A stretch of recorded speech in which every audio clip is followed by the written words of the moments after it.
안녕하세요. 책 읽어주는 그녀, 라라입니다. 제가 오늘 소개해드릴 책은 참 괜찮은 태도입니다. 이 책은 2022년 9월에 출간되어 현재 입문 분야 신간이자 베스트셀러인 책이에요. 출판사는 메이븐, 저자는 박지연님입니다. 이 책은 15년간 KBS 다큐멘터리 3일, TVN 유키즈 온더블럭의 다큐멘터리 디렉터로 일해온 저자가 길 위에서 만난 수많은 사람들에게 배운 삶의 의미와 단단한 인생의 태도들을 정리하여 담아낸 책이에요. 저자는 15년 넘게 카메라를 들고 노숙자부터 대통령까지 길 위에서 수많은 사람들을 만났습니다. 그들의 진솔한 이야기를 들으며 삶의 해답을 찾고 그들에게서 따뜻한 위로와 삶의 지혜를 얻어왔으며 다양한 사람들의 삶을 깊이 관찰하며 정말 많은 것을 배웠다고 말하고 있습니다. 단단한 삶을 살기 위해 어떤 삶의 태도를 지녀야 좋을지, 결국 우리를 살아가게 만드는 힘은 무엇인지, 앞으로 어떻게 나이 들고 싶은지, 저자는 어디로 갈지 몰라서 길을 헤매고 있는 우리에게 이 책에 소개된 다양한 삶을 통해 방향을 잡고 단단한 마음가짐을 가질 수 있도록 도와줍니다. 저는 이 책을 보면서 흔들리는 마음을 잡아주는 현명함을 배웠습니다. 상처받고 공허한 마음으로 잠시 길을 잃어버렸다고 생각이 든다면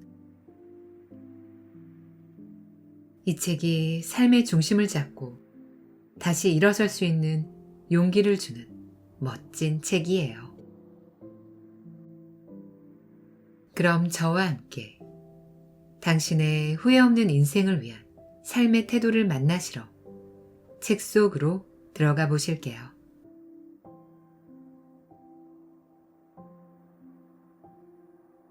프롤로그.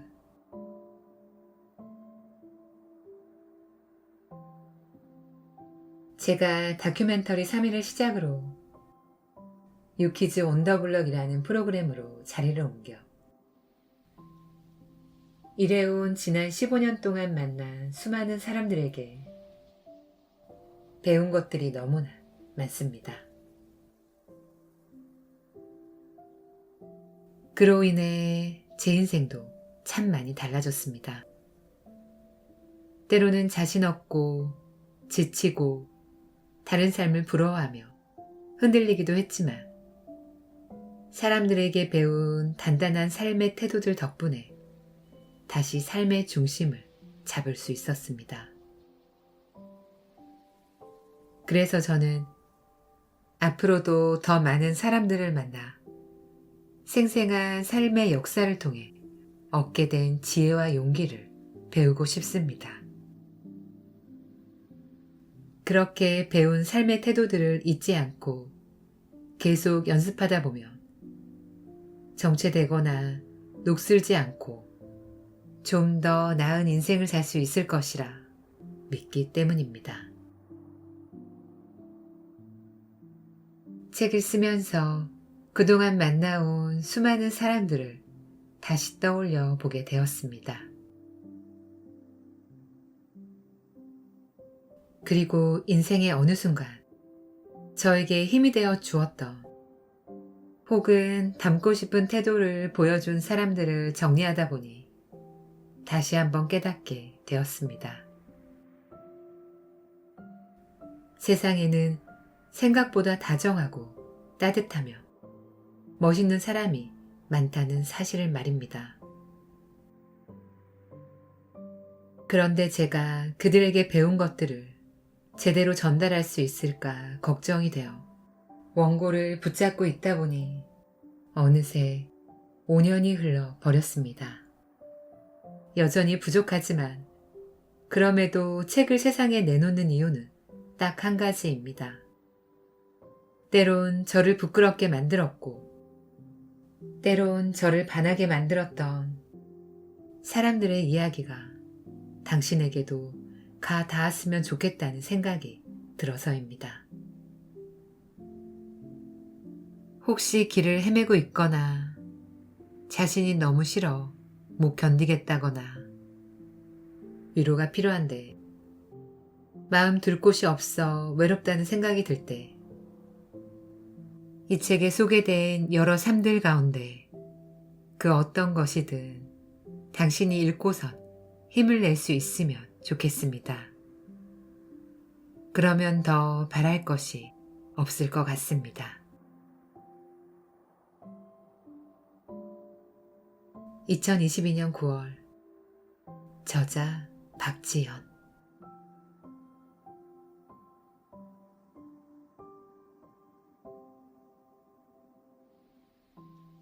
내가 참 부끄러웠던 순간. 서울특별시 어린이병원 물리치료실. 한 아이가 매트 위에 엎드려 누워있다가 고개를 드는 것으로 시작해 상반신을 뒤로 젖히는 동작을 연습 중이다. 1번, 2번, 10번.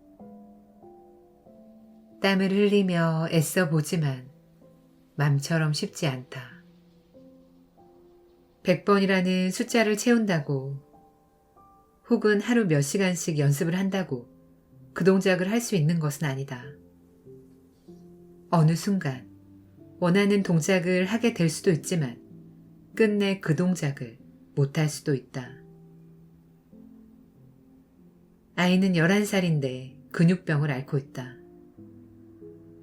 팔과 다리 등의 근력이 저하되어 물건을 들거나 걷는 것이 어려워지고 결국 보행장애를 겪게 되는 병이다.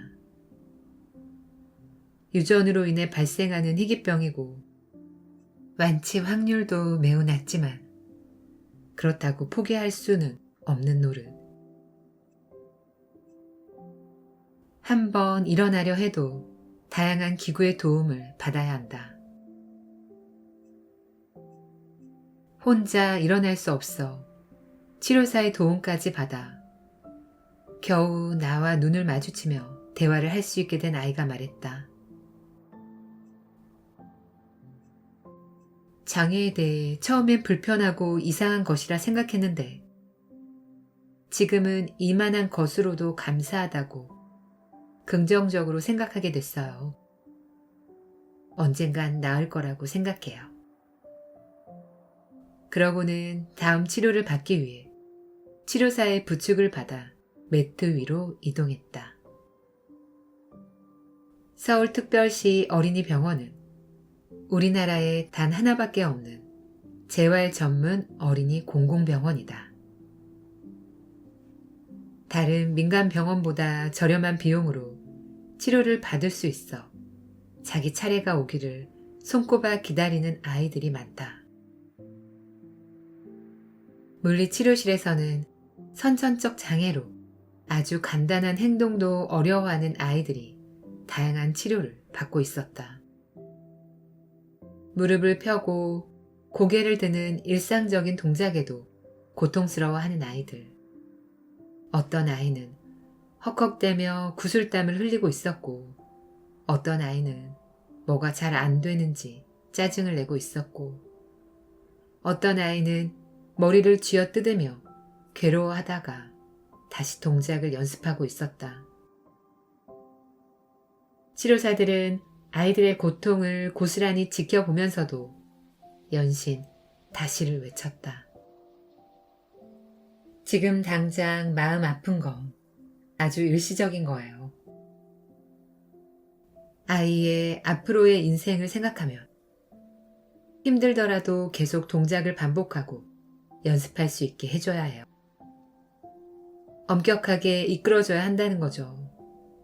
아이가 아파한다고 마음 약해져서 치료를 안 해도 된다고 하면 그 아이는 결국 혼자 일어나지도 걷지도 못하게 될 테니까요. 알고 보니 그녀의 아들도 선천적인 근육병을 가지고 태어나 다른 아이들과 함께 치료를 받고 있었다. 치료사가 아닌 장애를 가진 아이의 어머니로서 그처럼 한 발 한 발 나아가는 아이를 볼 때 어떤 마음이 드는지 궁금했다. 사실 마음을 비운 상태예요. 저희 아이의 한계를 알기 때문이죠. 더 나빠지지만 않았으면 좋겠어요. 그래도 다른 아이들이 치료를 해서 좋아지는 걸 보면 기쁘고 저희 아이가 더 나빠지지 않는 것만 해도 참 다행이라고 생각해요. 잠시 후 복도에 있는 그녀의 아들을 만났다. 더 어릴 적에는 왜 하필 자신이 아픈 건지 속상하고 원망스러웠지만 지금은 움직일 수 있다는 사실만으로도 감사하다고 했다. 다만 한 가지 바라는 게 있다면 키가 더 크지는 않았으면 한다고 말했다. 키가 더 커지면 자신을 부축해야 할 엄마가 더 힘들어질까봐 우유도 잘 먹지 않는다고. 그 후로도 아들의 상태가 더 나빠지지만 않았으면 좋겠다는 엄마는 또 다른 아이에게 다시 라고 외쳤고, 엄마가 힘들까봐 우유도 조심하는 아들은 땀을 흘리며 재활 훈련을 열심히 받았다. 잠시 후 한쪽 매트에서 한 아이가 치료를 받았다. 많아야 서너 살쯤 되었을까. 아이는 엎드려 누운 채로 목을 가누고 고개를 들어 앞을 보는 동작을 반복 연습하고 있었다. 양팔로 매트를 짚고 얼마나 힘을 주는지 부들부들 온몸이 떨릴 정도로 끙끙댔다. 아이는 아까 비슷한 높이까지 고개를 들었다가 치료사가 조금만 더 라고 말하자 어떻게든 고개를 더 올려보려고 애쓰다가 안 되겠는지 다시 매트로 고개를 떨궜다.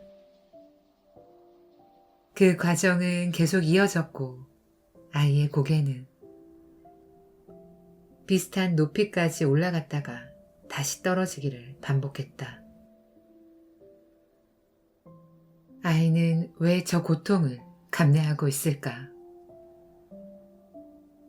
왜 잘 올라가지도 않는 고개를 좀 더 젖히기 위해 온 힘을 다해 양팔로 매트를 밀어내고 있을까? 힘들면 그냥 엎드려 있어도 되는데 왜 연습을 멈추지 않는 걸까? 언젠가 한 선배네 집에 갔다가 본 아기가 떠올랐다. 아기는 걸음마를 하기 위해 섰다가 뒤로 넘어져 엉엉 울었지만 또다시 일어나 한 발짝 앞으로 발을 내디뎠다.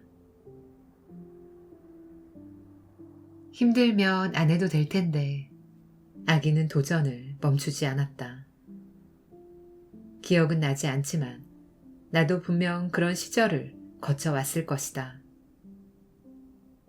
기어다니던 아기가 단번에 일어나 혼자 걷는 것 불가능하기 때문이다. 그 과정에서 무수히 넘어졌을 테고 무릎이 깨지기라도 하면 아프고 서러워 엉엉 울며 엄마를 찾기도 했을 것이다. 하지만 또 언제 그랬냐는 듯 몸을 움직여 어떻게든 혼자 걸어보려고 노력했으니까 결국 걷는데 성공하지 않았을까. 그런데 나는 그 기억을 모두 잃어버렸다. 무수히 넘어졌기에 걸을 수 있다는 사실을 망각해버린 것이다. 그래서일까? 언제부터인가 넘어질까봐 두렵고 너무 고통스러울 것 같으면 왠지 피하고 싶고 상처 입을까봐 겁이 난다. 좀 넘어지면 어때? 라고 생각하며 씩씩하게 한 발짝 한 발짝 내딛던 용기는 다 어디로 가버린 걸까?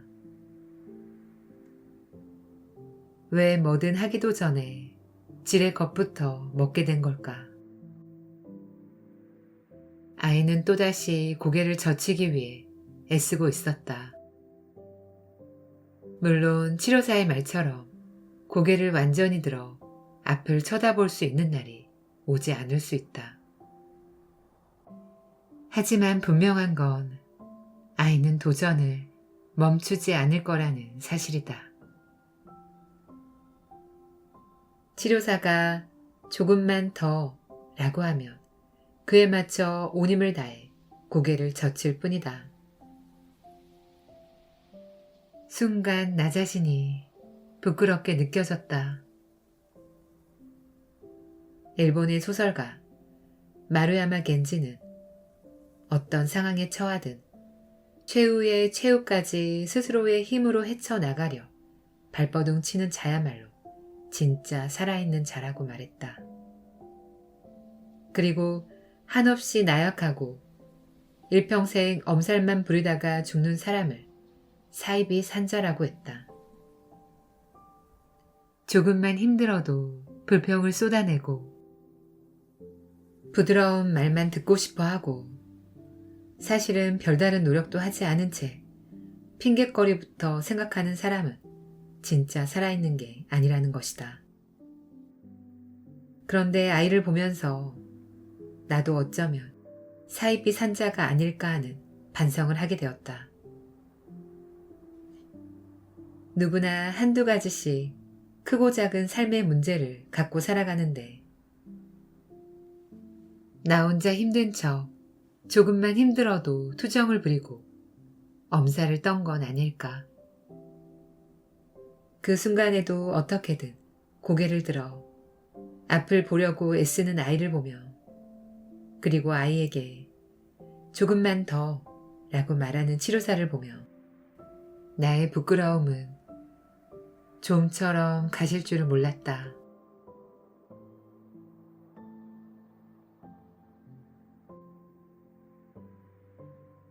평생 가장 후회되는 한 가지. 첫 번째 후회. 사랑하는 사람에게 고맙다는 말을 많이 했더라면.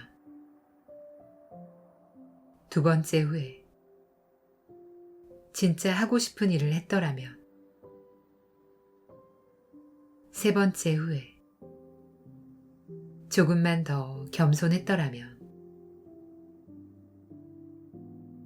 네 번째 후회. 친절을 베풀었더라면. 다섯 번째 후회. 나쁜 짓을 하지 않았더라면. 여섯 번째 후회. 꿈을 꾸고 그 꿈을 이루려고 노력했더라면. 일곱 번째 후회. 감정에 휘둘리지 않았더라면. 여덟 번째 후회. 만나고 싶은 사람을 만났더라면. 아홉 번째 후회. 기억에 남는 연애를 했더라면. 열 번째 후회. 죽도록 일만 하지 않았더라면. 11번째 후회. 가고 싶은 곳으로 여행을 떠났더라면. 12번째 후회. 내가 살아온 증거를 남겨두었더라면. 13번째 후회. 삶과 죽음의 의미를 진지하게 생각했더라면. 14번째 후회. 고향을 찾아가 보았더라면. 15번째 후회. 맛있는 음식을 많이 맛보았더라면. 16번째 후회. 결혼을 했더라면 17번째 후에 자식이 있었더라면 18번째 후에 자식을 혼인시켰더라면 19번째 후에 유산을 미리 염두에 두었더라면 20번째 후에 내 장례식을 생각했더라면 21번째 후에 건강을 소중하게 여겼더라면 22번째 후에 좀 더 일찍 담배를 끊었더라면 23번째 후에 건강할 때 마지막 의사를 밝혔더라면 24번째 후에 치료의 의미를 진지하게 생각했더라면 25번째 후에 신의 가르침을 알았더라면 25가지의 후에 이는 죽을 때 후회하는 25가지라는 책에서 호스피스 전문의 오추 시이치가 자신이 만난 말기 암 환자 1000명이 가장 후회된다고 공통적으로 꼽은 것들을 정리한 리스트이다. 삶의 마지막 순간 나는 과연 어떤 후회를 하게 될까? 나로서 그 마음을 도통 짐작하기 어렵다. 그래서인지 호스피스 병동을 취재할 때는 유독 모든 것이 조심스러웠다. 죽음을 목전에 둔 이들에게 혹여 결례를 범하지 않을지 우려가 됐기 때문이다.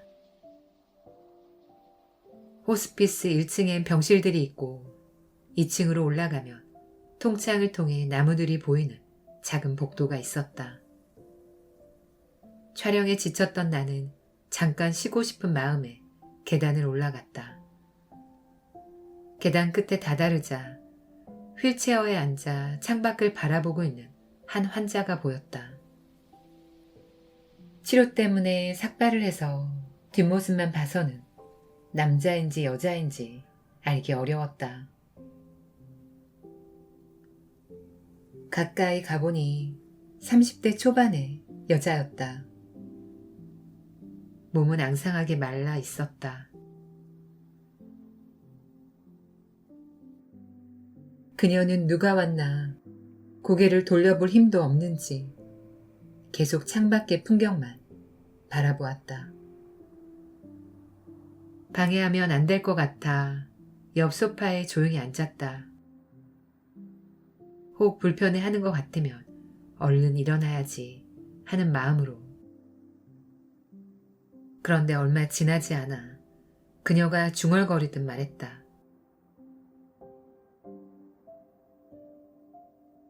아침에 일어나서 물 한 잔 마시는 거에 감사해 보셨어요? 그거 정말 감사한 거예요. 내가 지금 그 물 한 잔을 못 넘기거든요. 내가 이렇게 될 줄은 상상도 못했어요. 내 소원이 죽기 전에 물 한 잔만 시원하게 먹고 가는 거예요.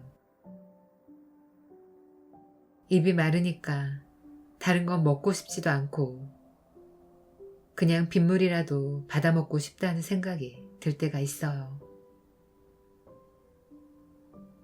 그녀는 여전히 고개를 내 쪽으로 돌리지 않았다.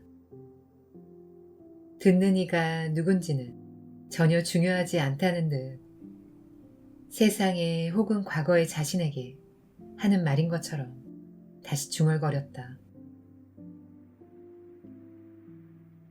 딱 한 가지 후회가 되는 게 있다면 좀 더 감사하면서 살 걸, 즐기면서 살 걸,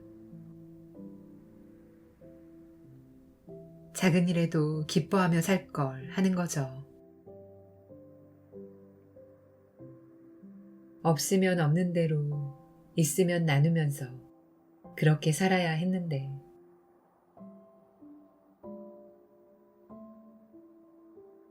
그녀는 다시 한번 생이 허락된다면 그냥 남들처럼 나이 들어서 할머니가 되고 싶다고 했다.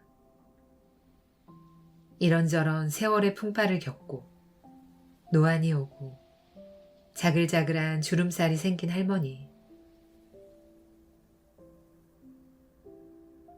위암 말기라 어떤 걸 삼켜도 구역질이 나와 물 한 모금 제대로 넘기기가 힘든 그녀는 살 날이 얼마 남지 않은 상태였다.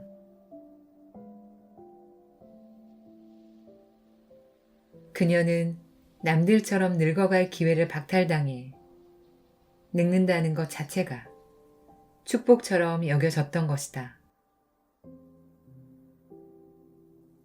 기운 없는 목소리로 물을 마시고 싶다고 말했을 뿐이지만 그 안에 숨어있는 간절함과 절박함이 고스란히 전해졌다. 나는 아무 말도 할 수 없었다. 늙어가는 것을 단 한 번도 축복이라고 생각해 본 적 없는, 심지어 늙는 게 두려운 나는 감히 상상조차 할 수 없는 얘기였다. 물 한 모금 넘기는 것조차 쉽지 않은 고통이 어느 정도인지 나는 아직도 모른다. 하지만 나와 비슷한 또래의 여자가 앙상한 얼굴로 간절히 말하는 소원을 들은 후 더 이상 물맛도 세상도 그 전과 같지 않았다. 그러나 그것도 잠시였다. 나는 다시 내게 주어진 것들보다 가지지 못한 것들에 눈을 돌리며 어떻게 하면 하나라도 더 채울 수 있을까 아쉬워하고 있다. 나는 왜 누리는 많은 것들 중 하나라도 잃게 되어야 그 소중함을 깨닫게 될까? 철학자 김진영은 세상을 떠나기 전 병상에서 집필한 애도일기 아침의 피아노에서 이렇게 말했다. 오늘은 주영이 화실 가는 날. 외출을 망설이는 등을 떠민다. 내 재촉을 못 이겨 거울 앞에 앉은 모습을 바라본다. 작고 동그란 몸. 늘 웃음을 담고 있다가 아무 때나 홍소를 터뜨려서 무거운 세상을 해맑게 깨뜨리는 웃음 항아리 같은 몸. 나는 이 잘 웃는 여자를 떠날 수 있을까? 소중하지만 늘 곁에 있어서 당연하다고 생각했던 것들을 당연하게 여기지 않는 연습. 어쩌면 지금 나에게 필요한 것은 그게 아닐까.